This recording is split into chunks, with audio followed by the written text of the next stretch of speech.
So the final thing that we need to do for the project is to also export our model as an FBX file format, which is kind of a universal file format which can be used across a number of different 3D software packages or in the kind of game creation packages like Unreal or Unity that we're looking at using for the project.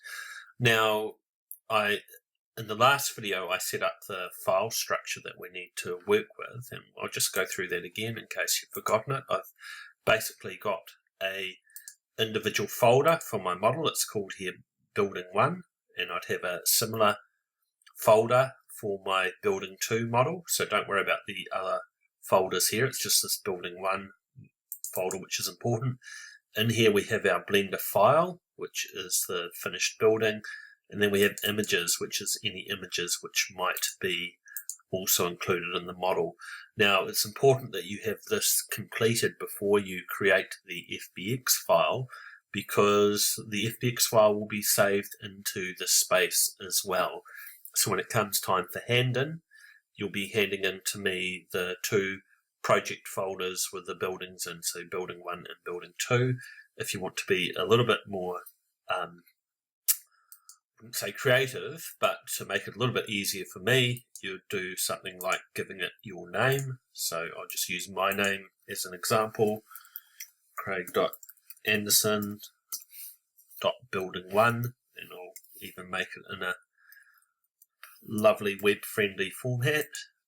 And if you put your name on it and the building number, then when it comes time for me to grade, it's much easier for me to do it. Just going back to Blender, this is probably the easiest thing you'll do in Blender.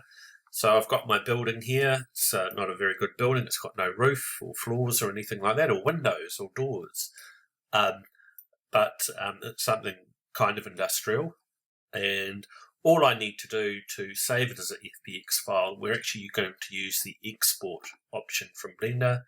So if I go File and I go Export, you'll see here there's a number of different file formats that we can export models from Blender. So the one we want to work with is FBX, which is about 2/3 of the way down. And as I said, an FBX file is pretty standard for using in a lot of other 3D creation software. The other format you may export your work from Blender is as a STL. So if you wanted to do some 3D printing, so you modeled up a shape for your applied media class, you could export as an STL file, and this is the file which will open up in UpStudio for you to use with a 3D printer. But in this case, we're just going to choose FBX. So FBX will open up. It's going to ask me for a file name down the bottom. I'm not going to make any changes to that. What I do need to make sure, though, of course, is that I'm going to the correct folder to put this in. So I'm going to Craig Anderson Building 1. So I'm just going to double click and open it up. Now you won't see the Blender file here because we're saving as this FBX format, and I'm just going to maintain the same name, Brick Building FBX. I'm not going to touch any of the presets here at the moment. I don't need to, but some of them are quite useful. And you may think about working with them when it's time to come into Unity. And the reason for that is you may need to scale buildings up so they look similar and things like that. We can do that through in the export. But here what I'm going to do is hit Export FBX. It's a pretty instantaneous process. If I go back to my Finder and I just navigate to my folder, you'll see here it's created this FBX file here, which is quite small, and that would be also what's required in the hand-in. So remember, the hand-in is going to be the Blender file and the FBX file and the images folder for your project. And that should be packaged up nicely into a folder like this, Craig Anderson Building 1. And if I was going to do my second building now, I would also create a folder for that. Need to spell my name right. I'll just call this Building 2.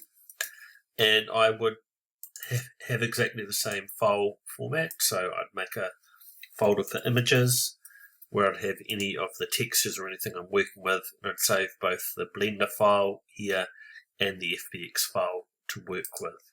And if you're able to just follow this structure, which I'm demonstrating here, it will make my grading significantly easier. There's nothing worse than having to chase around and try and find files when I'm marking things. It's pretty straightforward. It's really just about having things in the right place, but really, really critical and important. You might not think so because we're only working with 3 or 4 files, but if you think of how many individual 3D models might be used in a game or an animation or a film special effect, it can run into the thousands, so having the file structure correct is really, really critical.